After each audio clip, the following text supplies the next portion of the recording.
Assalamualaikum warahmatullahi wabarakatuh. Alhamdulillahi rabbil alamin wassalatu wassalamu ala asyrafil anbiya'i wal mursalin wa ala alihi wa sahbihi ajma'in. Alhamdulillah bertemu lagi kita sekali lagi dalam slot tuition online Perlis Mengaji, anjuran Jaib MAIPS, JPN Perlis dan Kerajaan Negeri Perlis. Terima kasih diucapkan kepada semua yang terlibat, terutamanya kru-kru yang terlibat secara konsisten dan begitu komited untuk memastikan anak-anak murid di negeri Perlis dan juga serata Malaysia dapat terus menuntut ilmu walau dalam suasana sekarang macam inilah. Okey, hari ini 4 Ramadan. Alhamdulillah kita masih lagi dipanjangkan umur oleh Allah untuk masuk menikmati bulan Ramadan, bulan keampunan, bulan rahmat, dan kita kena banyaklah berdoa kepadanya. Kita mulakan dengan Alam Nashrah. Bismillahirrahmanirrahim. Alam nashrah laka sadrak wa wada'na anka wizrak alladhi anqadha zahrak wa rafa'na laka dhikrak fa inna ma'al usri yusra inna ma'al usri yusra fa idza faraghta fansab wa ila rabbika farghab. Kita baca sama-sama doa yang dianjurkan oleh Rasulullah untuk dibaca dalam bulan Ramadan ni. Bismillahirrahmanirrahim. Allahumma inni as'aluka ridhaka wal jannah wa na'udzubika min sakhatika wan nar. Allahumma innaka afuwun tuhibbul afwa fa'fu anna. Okey, mudah-mudahan Allah ampun dosa kita semua dan Allah redha dengan setiap apa yang kita lakukan. Okey, hari ini kita bertemu dalam slot yang keempat bersama Ustazah untuk tajuk Kerajaan Abbasiyah, iaitu Sirah Tingkatan 5. Jadi macam mana yang Ustazah sebut dalam slot yang pertama, kita mesti susun, setiap kali kita nak study kita mesti susun dalam kepala kita tajuk mana, bidang mana, dan kita kena tahu soalan mana yang akan keluar tajuk yang kita nak study ni. Jadi untuk tajuk hari ini, kalau anak-anak masih ingat, di soalan nombor berapa?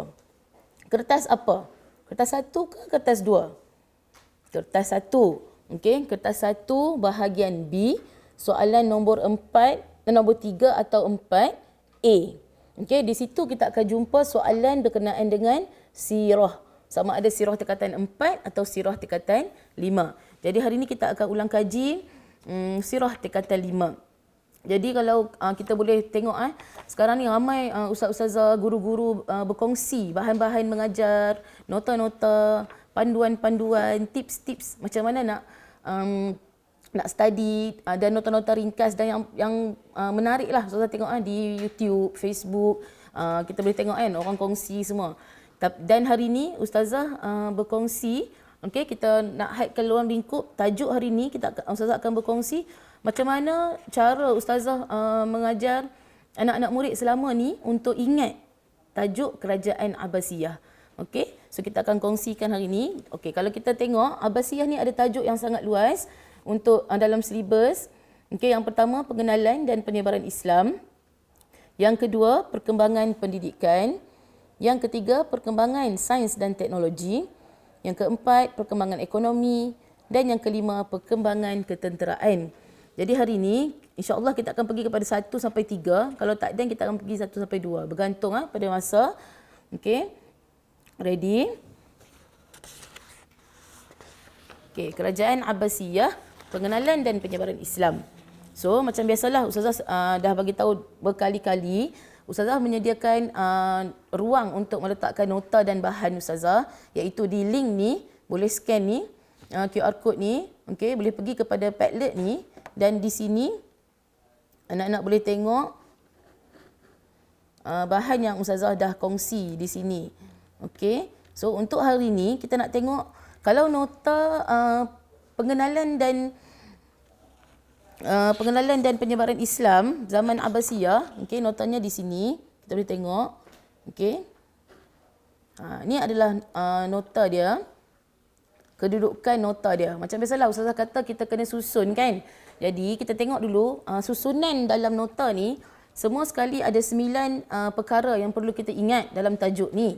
So bermula daripada belah kiri tu, penubuhan, turun ke bawah, struktur pemerintahan, kemudian khalifah yang terkenal, Lepas tu naik ke atas, faktor penyebaran Islam. Yang kelima, kesan positif penyebaran Islam. Yang keenam dan yang ketujuh berkenaan dengan jihad. Yang ke-8, faktor kegemilangan. Dan yang ke-9, faktor kemerosotan. Okey, so kita kena dapatkan gambaran mental dalam kepala kita di mana kedudukan tajuk-tajuk kecil di bawah tajuk yang pertama bawah Kerajaan Abbasiyah ni. Okey. So kita akan zoom. Kita akan zoom kepada setiap tajuk lah. Okey. So okey, Ustazah copy balik kat sini, cuma Ustazah tak letak isi dia. So ada 9 perkara yang kita kena ingat berkenaan dengan tajuk yang pertama ni. So kita akan tengok satu demi satu. Yang pertama berkenaan dengan penubuhan. Sedikit sejarah ringkas berkenaan dengan penubuhan Kerajaan Abbasiyah. Nama Abbasiyah itu diambil sempena nama bapa saudara Rasulullah iaitu Al-Abbas. Kemudian tujuan penubuhan Kerajaan Abbasiyah ni adalah untuk merealisasikan idea yang tampuk kepimpinan perlulah dipegang oleh keturunan Bani Hashim. Idea ni dah ada dah daripada zaman Rasulullah lagi. Okey, daripada Rasulullah dah ada dah idea tu, tapi tidak diwar-warkanlah. Okey. Kemudian tempoh pemerintahan Abbasiyah daripada 132 Hijrah sehingga 650 Hijrah. Dan ada seramai 37 orang khalifah. Okey, ini berkenaan dengan penubuhan. Kemudian kita tengok pula berkenaan dengan struktur pemerintahan. Okey, minta maaf suara Ustazah hari ini serak sikit. Okey, kita tengok struktur pemerintahan. Yang pertama, kita kena ingat bahawa Kerajaan Abbasiyah menjalankan pemerintahan secara sistem warisan ataupun kita sebut dalam bahasa Arabnya wilayatul ahdi. Okey, wilayatul ahdi. Yang kedua, corak pemerintahan Abbasiyah ini diadaptasi daripada Kerajaan Parsi. Sebab apa? Sebab ketika ini ramai dah orang-orang Parsi yang sudah memeluk Islam dan menjawat jawatan-jawatan penting dalam kerajaan. Yang ketiga, kita nak tengok struktur organisasi Kerajaan Abbasiyah. Ada 3 yang nak kena ingat. Kita tengok ada arrow belah kanan tu. Yang pertama adalah yang paling tinggi sekali, Al-Khalifah. Yang kedua, Al-Wazir. Dan yang ketiga, Ad-Dawawin. Okey. Al-Khalifah ni adalah ketua negara, pemimpin yang tertinggi. Okey. Kemudian Al-Wazir adalah Perdana Menteri, ketua pentadbir yang dibantu oleh menteri dan jabatan-jabatan kerajaan. Kemudian Ad-Dawawin adalah jabatan-jabatan kerajaan di bawah pengawasan Al-Kuttab. Okey, sekretari. Kita ingat Al-Kuttab, ada 2 istilah kita akan jumpa dalam pendidikan Islam. Okey, kalau kita jumpa dalam Kerajaan Abbasiyah, maksud dia adalah sekretari. Okey, satu badan yang berkuasa untuk menjaga jabatan-jabatan di bawah jabatan kerajaan. Tapi kalau kita jumpa Al-Kuttab pada Khulafa' Ar-Rasyidin, dia adalah bermaksud tempat pengajian kanak-kanak. Okey, so kita kena tengok betul-betul dalam soalan. Okey, so nampak ada 3 struktur organisasi yang kita kena ingat dalam Kerajaan Abbasiyah, bermula dengan Al-Khalifah, Al-Wazir dan Ad-Dawawin. Okey. Seterusnya kita akan tengok yang ketiga yang kita kena tengok dalam bab unit 1 Kerajaan Abbasiyah ni adalah khalifah yang terkenal. Tadi ada 37 orang khalifah kan dalam Kerajaan Abbasiyah. Okey, tapi yang kita perlu tahu dalam silibus ada 4 orang yang terkenal, iaitu yang pertama Abu Al-Abbas Abdullah As-Saffah. Okey. Yang kedua Abu Ja'far Al-Mansur, yang ketiga Harun Ar-Rashid, yang keempat Al-Ma'mun. Okey, Abu Al-Abbas Abdullah As-Saffah ni merupakan khalifah yang pertama dan dia memerintah selama 4 tahun 9 bulan. Dia adalah pengasas kepada Kerajaan Abbasiyah, KB itu Kerajaan Abbasiyah, dan dia antara sumbangan dia adalah untuk menghapuskan pemberontakan. Okey, khalifah yang kedua yang kita kena tahu adalah Abu Ja'far Al-Mansur. Dia adalah saudara kandung As-Saffah. Okey, dia saudara kandung yang khalifah yang pertama tu. Dan dia memerintah lama selama 22 tahun. Okey, antara sumbangan dia menjadikan Baghdad sebagai ibu kota. Kemudian dia memperbaiki sistem cukai. Kemudian dia membuat saliran dan yang keempat menyediakan pasar di tempat yang strategik. Okey. Kemudian khalifah yang ketiga yang kita kena tahu adalah Khalifah Harun Ar-Rashid. Okey. Harun Ar-Rashid ni adalah khalifah yang paling warak dan terkenal. dan dia memerintah selama 23 tahun. Okay, kita tengok sumbangan Harun Ar-Rasyid. Yang pertama, Harun Ar-Rasyid dia memerintahkan Qadi Abu Yusuf supaya tulis kitab tentang cukai. Okey, lalu terhasillah kitab namanya Al-Kharaj. Okey, diperintah Qadi Abu Yusuf supaya tulis kitab tentang cukai. Kemudian yang kedua, Harun Ar-Rasyid mewujudkan jawatan Qadi Al-Qudha, iaitu ketua hakim. Yang ketiga, Harun Ar-Rasyid adalah khalifah yang bertanggungjawab untuk menubuhkan Baitul Hikmah. Yang keempat, kalau tadi Abu Ja'far Al-Mansur menjadikan Baghdad sebagai ibu kota, Harun Ar-Rasyid menjadikan Baghdad sebagai pusat perdagangan. Okey, dan Harun Ar-Rasyid juga membina prasarana-prasarana untuk kemudahan rakyat seperti rumah sakit, farmasi dan pusat-pusat pengajian. Okey, so banyak sumbangan Harun Ar-Rasyid. Kemudian khalifah yang keempat yang kita kena tahu adalah Al-Ma'mun, iaitu anak kepada Harun Ar-Rasyid. Okay, dia juga memerintah dalam tempoh 20 tahun dan antara sumbangannya adalah menggiatkan usaha penterjemahan pelbagai bidang ilmu, menyediakan beasiswa kepada pelajar yang cemerlang. So kotak ni kita kena ingat, yang pertama, kotak pertama adalah nama khalifah. Yang kedua sedikit berkenaan dengan khalifah itu, dan yang belah kanan sekali adalah sumbangan dia. So kita kena baca, kita kena ingat kata kunci dia. Okay, kita kena ingat apa dia khalifah-khalifah ni lakukan. Okey. Kemudian kita pergi kepada tentang penyebaran Islam, penyebaran Islam pada zaman Abbasiyah. Faktor penyebaran Islam. Kenapa berlakunya penyebaran Islam? Apa yang menyebabkan berlakunya penyebaran Islam ni?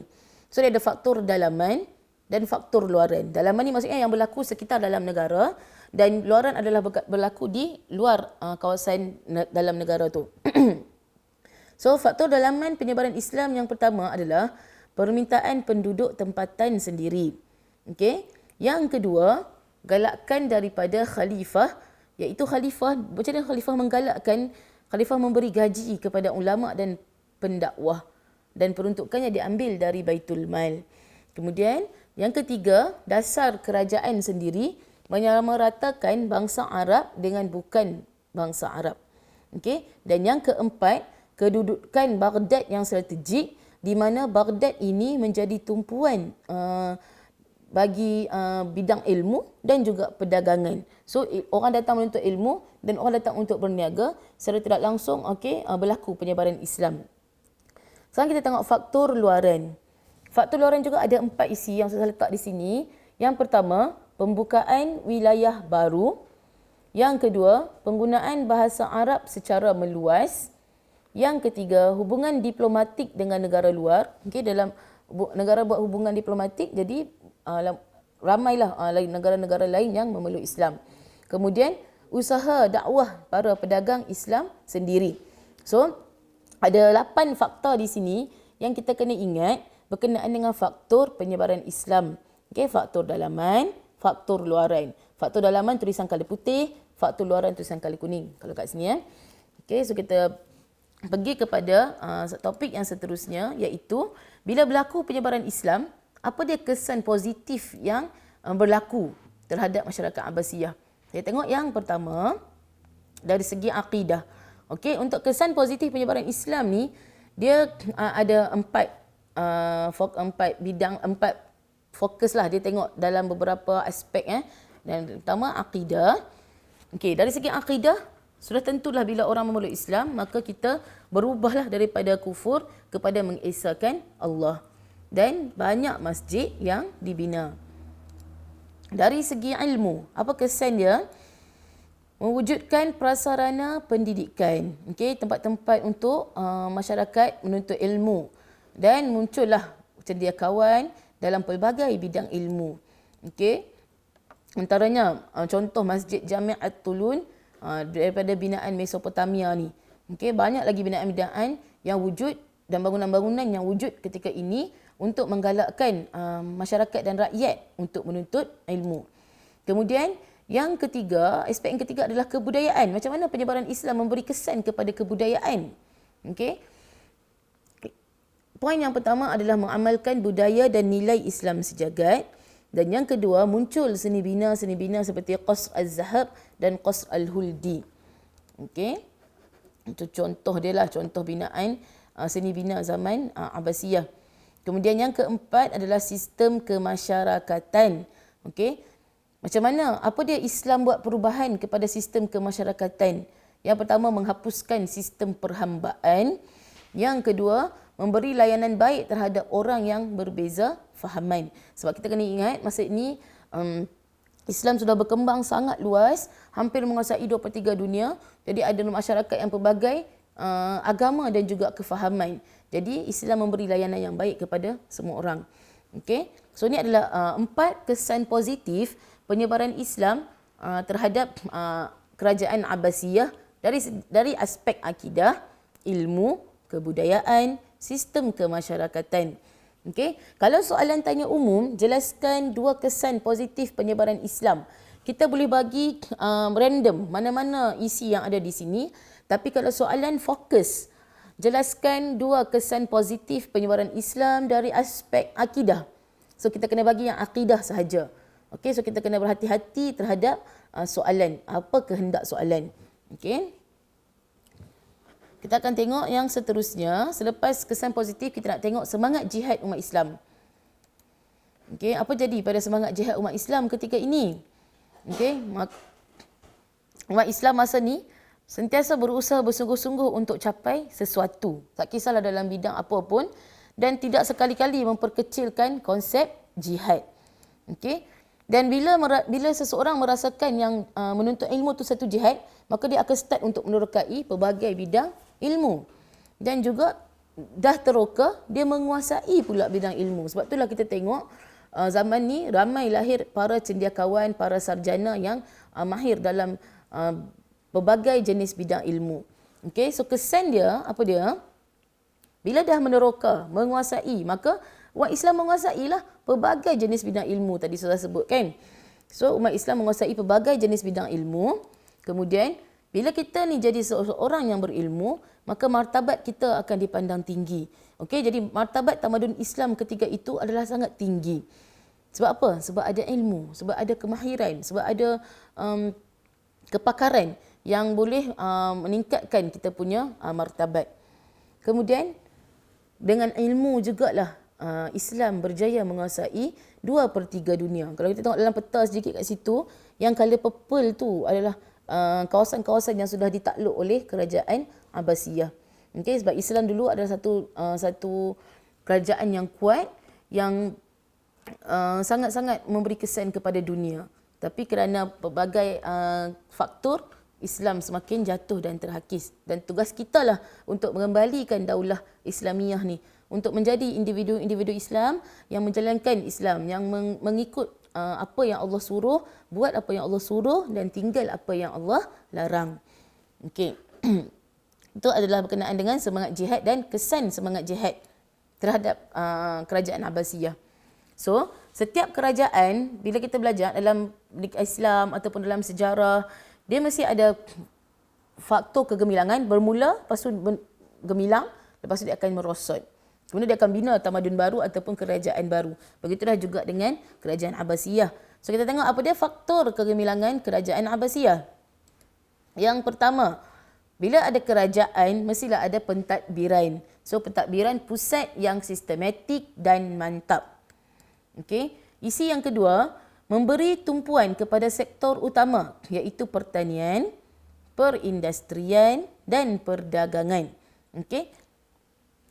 Kerajaan memberi tumpuan kepada 3 sektor utama ni. Okey, pertanian, perindustrian dan perdagangan. Kita akan tengok ni dalam pecahan tajuk perkembangan ekonomi. Kemudian kestabilan politik. Okey. Kerajaan memberi perhatian yang serius kepada pembasmian pemberontakan dan pembalahan puak. So macam mana kerajaan Abbasiyah menangani mereka ini supaya tidak memberi kesan kepada negara lah. So ada 3. Yang keempat, dasar politik kerajaan Abbasiyah. Okay, tadi kita dah tengok sikit, iaitu layanan sama adil kepada semua rakyat dan juga membuat hubungan diplomatik yang baik dengan negara luar. Isi yang kelima, faktor kegemilangan yang kelima adalah kedudukan Baghdad yang strategik, iaitu berada di tengah laluan para pedagang timur dan barat. Seterusnya, yang membawa kepada faktor kegemilangan Abbasiyah ni adalah perpaduan antara kaum. Jadi bila kerajaan memberi perhatian serius terhadap politik dan juga dasar politik yang sama adil, maka tentulah berlakunya perpaduan antara kaum.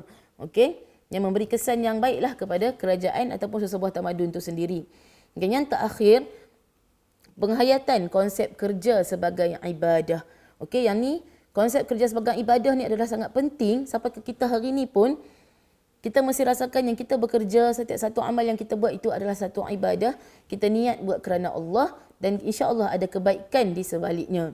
Okey, so ada berapa poin kat sini? 1 2 3 4 5 6 7. Ada 7 faktor kegemilangan kerajaan Abbasiyah. Ni yang Ustazah pilih di sini. Mungkin ada lagi faktor-faktor lain. So kita boleh pilih, kalau tak ingat semua, kita boleh pilih 4 yang paling senang kita ingat tentang faktor kegemilangan kerajaan Abbasiyah. Sekarang kita pergi kepada bila dah gemilang, tentulah ada merosotnya. So kita pergi kepada faktor kemerosotan pula kerajaan Abbasiyah. Yang pertama, kelemahan pemerintah. Okey, macam tadi, bila sesebuah kerajaan ni dia gemilang, tentulah kerana pemimpinnya. Kalau sebuah tamadun, sebuah negara ni gemilang, tentulah kerana kehebatan dan kewibawaan pemerintahnya. Dan kalau sesebuah kerajaan tu jatuh ataupun sebuah negara tu jatuh ataupun lemah, juga kerana pemerintahnya. So kita kena ingat pemerintah. Kalau dalam soalan faktor kemerosotan atau kegemilangan, kita mesti kaitkan dengan pemerintah. So faktor kemerosotan yang pertama, kelemahan pemerintah, antaranya al-wasik, tidak membuat pembaharuan dan terlalu bergantung kepada pegawai Turki.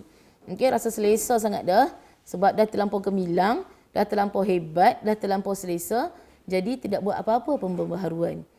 Jadi bila terlampau bergantung kepada pegawai Turki, dia bawa pada isi yang kedua. Faktor kemerosotan kerajaan Abbasiyah yang kedua adalah perpecahan wilayah. Okey, bawah kerajaan Abbasiyah sendiri, wilayah-wilayah ni sudah berpecah kerana pegawai-pegawai Turki yang diberi tanggungjawab untuk menjalankan tugas itu telah membentuk kerajaan sendiri. Okey, dia bentuk kerajaan sendiri-sendiri, dah tak mau ikut yang pusat dah. Kemudian berlakulah perebutan kuasa. Dan yang keempat, apabila berlaku kelemahan-kelemahan ini, maka tentulah dia memberi kesan kepada ekonomi. Apabila berlakunya rusuhan dan pemberontakan. Okey. Kemudian berlaku juga perselisihan aliran fahaman keagamaan, antaranya golongan Syiah dan Khawarij. Okey.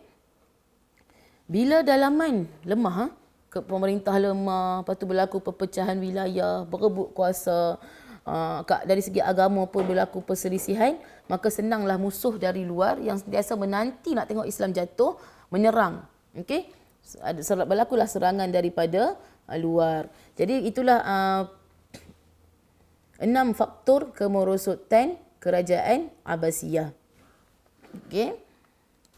So, kita tengok balik. Tadi Ustazah dah sebut dengan laju, agak laju Ustazah sebut. 9 perkara yang perlu kita ingat berkenaan dengan pengenalan dan penyebaran Islam kerajaan Abbasiyah.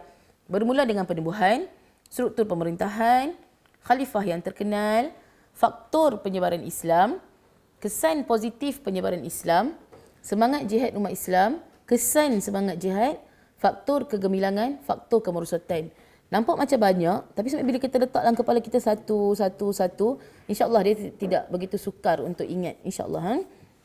So, ini adalah kita selesai tentang pengenalan dan penyebaran kerajaan Abbasiyah, penyebaran Islam kerajaan Abbasiyah.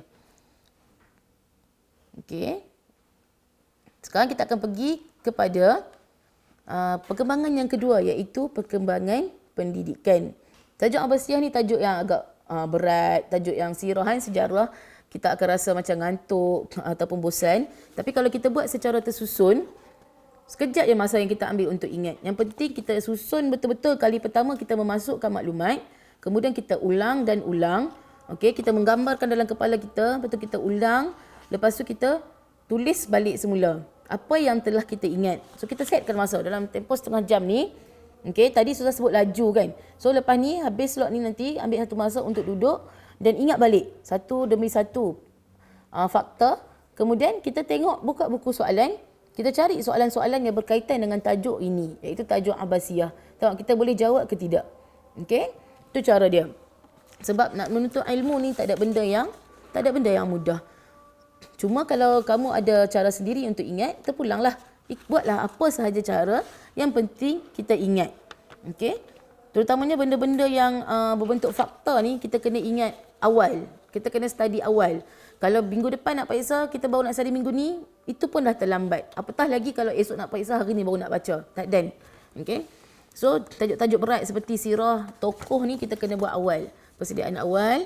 Sementara Allah bagi masa ni, kita guna untuk kita masukkan dalam kepala kita secara tersusun. Okey? So, kita pergi pada kerajaan Abbasiyah, perkembangan pendidikan. So, untuk pendidikan, kalau buka kepada Padlet Ustazah tadi, ada nota yang kedua, perkembangan pendidikan, gambaran dia macam ni. Okey? Tadi yang pertama, kalau boleh bayang, tutup mata, boleh bayang tak macam mana bentuk nota pengenalan dan faktor penyebaran Islam kerajaan Abbasiyah.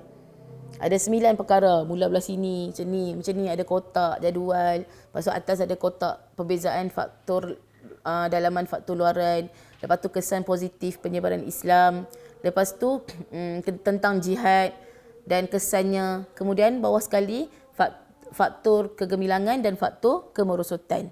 So dapat yang tu pun dah cukup bagus dah sebenarnya. Okey? Lepas tu baru kita pergi zoom satu. InsyaAllah boleh. So sama juga untuk pendidikan, kita nampakkan gambaran kedudukan maklumat ini. Okey? So belah kiri adalah institusi pendidikan. Okey? Institusi pendidikan kita nampak ada 4 kotak kat situ. Maksudnya ada 4 perkara lah berkenaan dengan isi institusi pendidikan. Kemudian kotak tengah berkenaan dengan kepentingan ilmu. Kemudian belah kanan faktor perkembangan ilmu pengetahuan.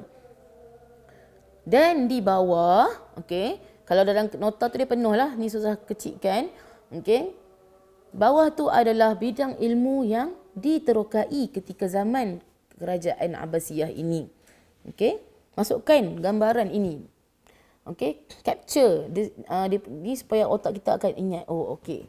Kerajaan Abbasiyah perkembangan pendidikan ni dia punya tajuk tu tulis kotak dia color purple, color ungu. Okey, so kita akan pergi satu persatu. Institusi pendidikan ni saya zoom lah. Okey. Apa dia yang kita kena ingat? Kalau soalan kata jelaskan 2 institusi pendidikan pada zaman Abbasiyah, kita tulis masjid, istana khalifah, pusat pengajian, perpustakaan. Dapat markah. Okey, itulah jawapan dia. So ada 4 institusi pendidikan yang ditekankan kat sini. Yang pertama masjid, yang kedua istana khalifah, yang ketiga pusat pengajian, yang keempat perpustakaan. Contoh masjid adalah Masjid Jami' Al-Mansur yang berfungsi sebagai pusat pengajian ilmu-ilmu Islam. Okey, dari zaman Rasulullah lagi masjid berfungsi sebagai tempat penyebaran ilmu. Kemudian istana khalifah sendiri menjadi tempat untuk rakyat belajar. Antaranya Khalifah Al-Muqtasid Billah menyediakan sudut-sudut dan tempat-tempat tertentu untuk para sarjana. Sarjana nak buat kajian, nak baca buku, nak tambah ilmu, nak kongsi ilmu. Okey. Kemudian yang ketiga adalah pusat pengajian. Pusat pengajian didirikan oleh para khalifah, menteri dan orang-orang kaya. Contohnya Madrasah Nizamiyah yang dibina oleh Nizam Al-Mulk. Nizam Al-Mulk, okey. So itu adalah pusat pengajian. Dan yang keempat, perpustakaan. Okey, zaman ini ada satu perpustakaan yang sangat terkenal yang kita kena ingat, iaitu Baitul Hikmah. Yang kita sebut tadi masa zaman masa tajuk 4 khalifah yang terkenal. Siapa yang cipta Baitul Hikmah? Khalifah Harun Ar-Rashid. So fungsi BH, maksudnya fungsi Baitul Hikmah antaranya adalah pusat pertemuan para sarjana, pusat penterjemahan, pusat sumber, pusat latihan para ilmuwan. Ini adalah soalan berfokus kecil yang boleh juga ditanya dalam peperiksaan. Fungsi, jelaskan 2 fungsi Baitul Hikmah. So kita kena bagi sama ada ni lah. Dalam 4 ni, pusat pertemuan para sarjana, pusat penterjemahan, pusat sumber dan pusat latihan para ilmuwan. Okey, so sudah selesai berkenaan dengan institusi pendidikan. Kita pergi pula yang kedua. Poin yang kedua adalah kepentingan ilmu. So kepentingan ilmu dari zaman dulu sampai zaman sekarang samalah. Maksudnya ilmu ni sangat penting. Tapi zaman ini kenapa ilmu adalah penting? Kerana ilmu dapat melahirkan satu umat yang kuat. Okey. Dan ilmu juga menjadi pemangkin kepada kebangkitan Eropah. Dan ilmu dipindahkan ke Eropah. Okey, ilmu-ilmu yang ada ini dipindahkan ke Eropah sehingga mencetuskan zaman Renaissance. Okey, kemudian yang keempat, banyak karya diterjemahkan ke bahasa Hebrew dan Latin. Dan ilmu pengetahuan adalah aset yang penting untuk kita maju dan berjaya. Jadi apa yang kita tengah buat ni pun adalah sebahagian daripada menuntut ilmu. Okey. Tengok, kalau kita tak ada ilmu, kalau saya selalu fikir, kalau kita tak ada ilmu, macam mana dalam keadaan kita duduk di rumah hari ini, kita tak boleh keluar pergi mana-mana, kita tak boleh pergi sekolah, kita tak boleh pergi universiti, kita tak boleh nak pergi kerja, tapi kita boleh still menuntut ilmu. Sebab apa? Sebab ada ilmu tu. Ada orang yang mahir dalam teknologi, ada orang yang mahir dalam bidang-bidang media dan sebagainya ni, menyebabkan kita dapat tempias dia. Kita dapat belajar walaupun kita berada di rumah kita sendiri, insya-Allah. So itu adalah berkenaan dengan kepentingan ilmu. Okey, ada 5 poin kat sini. Kemudian kenapa ilmu pengetahuan berkembang dengan begitu pesat pada zaman Abbasiyah ni? Okey. So faktor perkembangan ilmu pengetahuan pada zaman kerajaan Abbasiyah ni adalah yang pertama, of course lah, usaha dan galakkan khalifah. Usaha dan galakkan khalifah. Okey. Kemudian yang kedua adalah faktornya adalah kestabilan politik dan kewangan. Bila politik stabil, ekonomi berkembang maju, duit ada, jadi khalifah boleh bina pusat-pusat pengajian. Okay, khalifah boleh bagi token kepada para sarjana, para pendakwah, okay, bagi ganjaran. Kemudian yang ketiga adalah hubungan diplomatik dengan negara luar. Okay, berlakunya hubungan diplomatik dengan negara luar menyebabkan berlakunya perkembangan ilmu pengetahuan. Kemudian yang keempat, kewujudan prasarana pendidikan yang baik. Okey, tadi sudah ada sebut kan, prasarana pendidikan antaranya apa? Tadilah pusat pengajian, pondok-pondok, perpustakaan, buku-buku dapat dibeli dan sebagainya. Jadi 4 faktor ini saling berkait antara satu sama lain. Bermula daripada khalifah tadi, usaha dan galakkan khalifah, dia memberi, dan juga politik dan juga kewangan, duit. Yang ketiga, diplomatik dengan negara luar. Dan yang keempat, prasarana pendidikan yang baik. Ada banyak lagi isi lain. Yang ni 4 yang sudah pilih lah untuk kita ingat. So, itu kita dah habis 3 poin berkenaan dengan perkembangan pendidikan. Yang pertama tadi institusi pendidikan, kemudian kepentingan ilmu, dan yang ketiga faktor perkembangan ilmu. Sekarang kita nak tengok yang seterusnya, okey, adalah bidang ilmu yang diterokai. Bidang ilmu apa yang diterokai pada zaman Abbasiyah ni? Okey. Kalau kita boleh tengok kat sini, ada 2 bidang ilmu yang kita kena ingat ataupun bidang ilmu yang diterokai zaman ini, iaitu bidang ilmu akli, ilmu akal, dan juga ilmu naqli, iaitu ilmu wahyu. Okey. Ilmu naqli iaitu ilmu wahyu yang datang daripada Tuhan, datang daripada Allah. Ada 4 kat sini. Yang pertama ilmu hadis, yang kedua ilmu tafsir, yang ketiga ilmu tauhid, dan yang keempat ilmu fiqh. Okey. So kita nak tengok ilmu naqli dulu. Okey. So dalam kotak ni Ustazah besarkan, tengok belah kiri adalah ilmu wahyu, iaitu ilmu naqli, ilmu yang datang daripada Allah. Ilmu yang kita tidak boleh reka-reka. Okey, ada 4 bidang di situ. Ilmu tafsir disusun mengikut surah. Okey, antaranya lah, antara yang berlaku zaman Abbasiyah ni, disusun mengikut surah oleh Yahya bin Ziyad dalam kitab Ma'ani Al-Quran.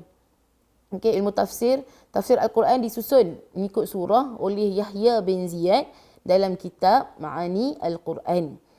Untuk bidang hadis, zaman ini adalah zaman kegemilangan pengumpulan hadis. Muncul pakar-pakar hadis yang terkenal. Antara yang kita ingat dan kenal adalah Bukhari dan Muslim, dan juga penyusun kitab Sunan. Okey. Kemudian dalam bidang fiqh, muncul ulama muktabar dalam bidang fiqh, ulama yang mahir, ulama yang pakar dalam bidang fiqh. Antaranya yang kita kenal adalah Imam Abu Hanifah dan Imam Syafi'i. Kemudian untuk bidang tauhid, perkembangan ilmu falsafah, tauhid ni berkaitan dengan falsafah, telah memberi kesan yang buruk terhadap akidah umat Islam. So masa tu kan Aristotelnya, falsafah macam-macam kan, dia ada falsafah yang bercanggah dengan akidah Islam. Jadi ulama-ulama ini tidak menyenangi falsafah-falsafah Yunani yang bertentangan dengan akidah Islam. Jadi antara tokoh yang giat untuk memurnikan akidah umat Islam ketika itu adalah Abu Hasan Al-Asy'ari dan juga Imam Al-Ghazali. Okay? Abu Hasan Al-Asy'ari dan Imam Ghazali. So nama-nama yang disebut tadi ni kebanyakannya kita sudah jumpa dalam tajuk tokoh. Okay? So itu adalah perincian sedikit berkenaan dengan ilmu wahyu atau ilmu naqli. Okay, kita sambung. Okay, tadi kita dah selesai ilmu wahyu atau ilmu naqli. Kita nak tengok pula apa dia ilmu akli, ilmu akal yang diterokai pada zaman ini. Yang pertama adalah matematik. Yang kedua, geografi. Yang ketiga, ilmu fizik. Yang keempat, ilmu kimia. Yang kelima, ilmu falak iaitu astronomi. Dan yang keenam, ilmu perubatan. Okey, kita akan tengok satu demi satu. Cabaran di tajuk perkembangan pendidikan ni, kalau Ustazah lah di sinilah. Maksudnya di sini kita nak kena ingat di bahagian ilmu akal ni, kita nak kena ingat ilmunya, tokohnya dan apakah penemuan baru ataupun apakah yang berlaku di dalam subtopik setiap subjek ni, setiap ilmu ni. Okey, so kita akan tengok satu demi satu. Ilmu matematik, okey. Siapa tokoh yang terkenal? Kita kena ingat matematik Al-Khawarizmi. Matematik Al-Khawarizmi. Apa dia Al-Khawarizmi? Antara yang Al-Khawarizmi buat adalah yang pertama, okey, kita tengok belah kanan dulu. Menghasilkan formula trigonometri, okey, formula algebra, formula logarithm dan banyak lagi formula-formula lain yang Al-Khawarizmi hasilkan. Al-Khawarizmi juga menghasilkan proses pembuatan kaca dan juga menemukan asid galian. Pelbagai jenis asid ditemukan oleh Al-Khawarizmi. Kemudian dia juga mahir dalam ilmu geografi dan dilantik sebagai pengarah Baitul Hikmah. Okey, Al-Khawarizmi dilantik sebagai pengarah Baitul Hikmah. Okey, kita tengok yang kedua, ilmu yang kedua adalah geografi. Okey, ilmu geografi dipelopori oleh Asy-Syarif Al-Idrisi. Tadi matematik Al-Khawarizmi. Sekarang ni geografi Asy-Syarif Al-Idrisi. Okey. Dalam bidang geografi ni Asy-Syarif Al-Idrisi pernah dijemput oleh King Roger II untuk buat peta dunia yang terkini. Zaman itulah. Okey. Dan dia juga adalah individu yang bertanggungjawab untuk membina peta dunia pertama dalam bentuk glob. Okey, dalam bentuk glob yang bulat tu. Okey. Dan Asy-Syarif Al-Idrisi juga telah memberi ukuran yang tepat tentang keluasan permukaan bumi. Ini adalah fakta berkenaan dengan Asy-Syarif Al-Idrisi. Kemudian kita tengok yang ketiga, ilmu akal yang ketiga adalah ilmu fizik. Okey. Fizik adalah tokohnya Hasan bin Haytham. Okey, Hasan bin Haytham. Tadi yang pertama, matematik siapa? Al-Khawarizmi. Yang kedua, geografi siapa? Asy-Syarif Al-Idrisi. Sekarang yang ketiga, fizik Hasan bin Haytham. Hasan bin Haytham ni banyak sumbangan dia, antaranya adalah mencipta teori pergerakan jirim, mencipta teori graviti dan pantulan cahaya, menyukat kelajuan bunyi dan cahaya, mencipta cermin mata. Okey. Kemudian Hasan juga membetulkan pandangan ahli fizik Yunani dalam menghuraikan tentang proses penglihatan melalui pembalikan cahaya pada retina. Okey, ni adalah fakta berkenaan dengan sains. Okey, sebab fizik kan, yang mana yang ditemukan ataupun dipelopori oleh Hasan bin Haytham.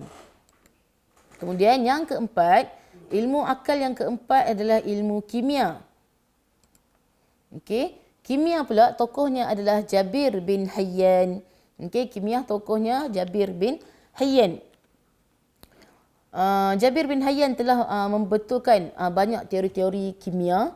Kemudian dia menghasilkan teori penghasilan petroleum, menghasilkan juga sistem angka dan abjad dan juga sistem sifar. Mahir dalam ilmu falak iaitu astronomi dan juga menghasilkan teori penghasilan alkohol. Ni dalam bidang kimia. So fakta-fakta kecil ni dia boleh soal terutamanya pada bahagian objektif dan isi tempat kosong. Kan? Jadi kita kena ulang untuk kita ingat kalau kimia apa dia? Siapa dia? Okey, contohnya tadi matematik Al-Khwarizmi. Apa Al-Khwarizmi buat? Kemudian yang kedua, geografi siapa? Asy-Syarif Al-Idrisi. Kemudian yang ketiga, siapa? Fizik tadi Hasan bin Haytham. Kemudian yang keempat ni kimia Jabir bin Hayyan. Okey. Yang kelima, ilmu falak atau ilmu astronomi. Siapa dia? Dia punya tokoh dia? Al-Battani. Okey, Al-Battani buat apa? Yang pertama, mengukur jarak antara bumi dan matahari. Kemudian, menjelaskan sistem geologi bumi, membuat jadual pergerakan bulan dan bintang, menjelaskan pengaruh bulan terhadap pertukaran musim dan mencipta alat pengukur sudut namanya astrolog. Okay, ini contoh gambar dia. Astrolog ni alat pengukur sudut. So ada 5 perkara yang Al-Battani buat dalam bidang falak iaitu astronomi. Okay. Dan yang keenam adalah perubatan. So bidang perubatan ni sangat famous, sangat terkenal dengan tokohnya iaitu Ibnu Sina. Iaitu tokoh ilmuwan Islam yang pertama dalam tingkatan 5 kan, Ibnu Sina. Zaman Abbasiyah ni, Abu Ja'far al-Mansur telah meminta nasihat pakar dan minta 2 buah hospital di Baghdad.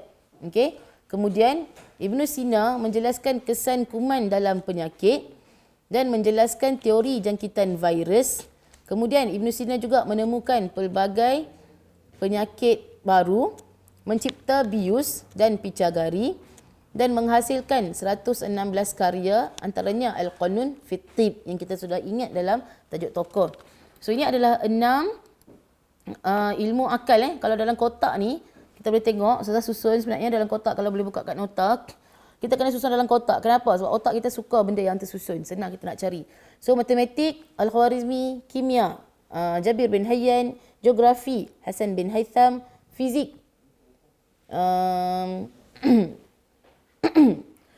geografi Asy-Syarif Al-Idrisi, fizik Hasan bin Haytham, perubatan Ibnu Sina dan ilmu falak Al-Battani. Okey. So ni adalah bidang ilmu yang diterokai pada zaman Abbasiyah. Okey.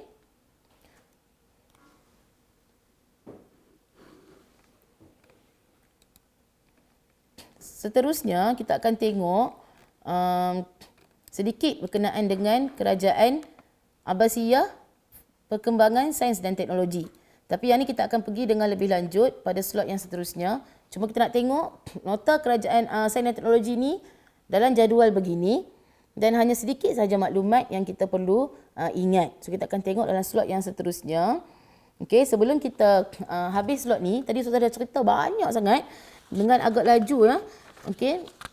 Yang pertama adalah tentang pengenalan dan penyebaran Islam pada kerajaan Abbasiyah. Kemudian yang kedua adalah perkembangan pendidikan. Okey, yang mana perkembangan pendidikan ni yang tadi saya tekankan ada yang kita kena ingat pada bidang ilmu yang diterokai pada ilmu akal dan ilmu wahyu. Ilmu akal ada 6, kita kena ingat ilmunya, tokohnya dan juga apa yang tokoh dia buat. Okey. So sebelum kita habis ni, kita nak buat sedikit attitude movement quiz. Okey, macam slot yang selepas.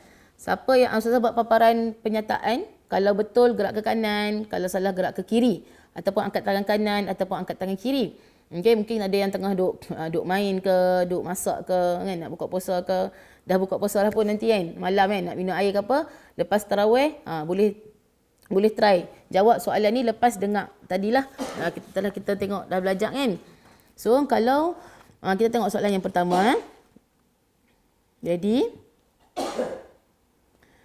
Khalifah Abu Ja'far Al-Mansur adalah saudara kandung Khalifah Abbasiyah yang pertama. Betulkah salah pernyataan ni? Okey, gerak dah. Kanan ke kiri. Okey, siapa gerak ke kanan? Betul. Okey, Khalifah Abu Ja'far Al-Mansur adalah saudara kandung Abu Abdullah Abbas As-Saffah. Kemudian, soalan kedua. Ilmu kimia pada zaman Abbasiyah telah dipelopori oleh Al-Battani. Betul ke salah? Ini baru je tadi Ustazah sebut. Kimia Al-Battani. Betul ke salah? Okey, siapa gerak ke kiri? Betul. Okey, maksudnya ilmu kimia bukannya dipelopori oleh Al-Battani. Okey. Yang ketiga, struktur pemerintahan kerajaan Abbasiyah adalah secara wilayatul ahdi. Betul tak? Ada dengar tak tadi Ustazah sebut wilayatul ahdi? Kanan atau kiri? Kanan. Okey, siapa gerak ke kanan? Betul. Okey. Memang struktur pemerintahan Abbasiyah secara warisan. Kemudian, yang keempat, Al-Khawarizmi telah dilantik sebagai pengarah Baitul Hikmah. Okay, dalam awal kita tengok tentang perpustakaan, kemudian dalam perkembangan ilmu tu, betul ke Al-Khawarizmi dilantik sebagai pengarah perpustakaan yang bernama Baitul Hikmah? Kanan atau kiri? Siapa gerak ke kanan? Betul. Okey, betul lah Al-Khawarizmi dilantik sebagai pengarah Baitul Hikmah. Dan soalan yang terakhir, soalan 5. Ibnu Sina telah mencipta alat bernama astrolog. Ibnu Sina banyak cipta picakari, ubat bius. Betul tak Ibnu Sina juga mencipta astrolog? Gerak ke kanan atau ke kiri? Siapa gerak ke kiri? Betul. Sebab astrolog ni bukan Ibnu Sina yang cipta. Okey. Kita dah selesai kuis dan untuk slot hari ini. Okey. Pesanan Ustazah agar anak-anak semua sekalian dapat mengulang kaji, terus gigih mengulang kaji di rumah disamping menambahkan amal ibadah kita pada bulan puasa ini. Ini adalah peluang yang terbaik untuk kita gandakan amal ibadat kita, minta ampun pada Allah dan kita doakan semua yang berlaku kepada diri kita dan apa yang menguji dalam negara kita ini baik-baik dan akhirnya kita semua dapat keluarlah daripada masalah ini. Okey, masalah COVID-19 ni. Okey. Semoga apa yang Ustazah kongsikan hari ini bermanfaat. Kalau laju sangat boleh pause, boleh ulang dan sebagainya. Segala yang lemah itu adalah daripada Ustazah, yang baik itu daripada Allah. Hakikatnya kedua-duanya tu adalah daripada Allah, yang mana setiap satu yang Allah atur tu adalah untuk kebaikan kita sendiri. InsyaAllah kita akan berjumpa lagi dalam slot yang akan datang. Kita akan teruskan dengan tajuk Abbasiyah ini pada 4 hari bulan 5 secara live insyaAllah. Okey. Wabillahi taufiq wal hidayah. Wassalamualaikum warahmatullahi wabarakatuh.